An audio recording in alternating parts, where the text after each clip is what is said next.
Raqamlashtirish barcha turdagi huquqbuzarliklar va jinoyatlarni oldini olishning eng samarali usullaridan biri hisoblanadi.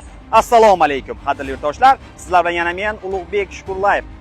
Yana radarlar va kameralar borasida fikrimizni davom ettiramiz. Ya'ni bu mavzuga biz anchadan beri to'xtalmayotgan edik. Demak, ayni damda biz turgan joy Buxoro shahrining xalq tili bilan nomlanadigan Konechka chorrahasi, ya'ni Mustaqillik hamda Alpomish ko'chalari kesishgan chorraha. Ko'rib turganingizdek, ushbu chorrahada aqlli video kameralar o'rnatildi. Intellektual kameralar, ya'ni ushbu kameralar 6 xil turdagi amaldagi yo'l harakati qoida buzilishlarini aniqlab boradi. Ya'ni bu xavfsizlik kamarini taqmaganlik, telefondan foydalanish, qizil chiroqda harakatlanish, 5:33 stop chizig'ini bosish, oqimga qarama-qarshi harakatlanish va tezlik bilan bog'liq amaldagi yo'l harakati qoidabuzarliklarini qayd etib boradi. Shunday ekan, qadrli yurtdoshlar, doimiy ravishda yo'l harakati qoidalariga amal qiling va xavfsizlik kamarini hech qachon taqmaslikni unutmang. Zero xavfsizlik kamari o'z nomi bilan bu xavfsizlik kamari. Xavfsizlik kamari bu hayot garovi ham hisoblanadi.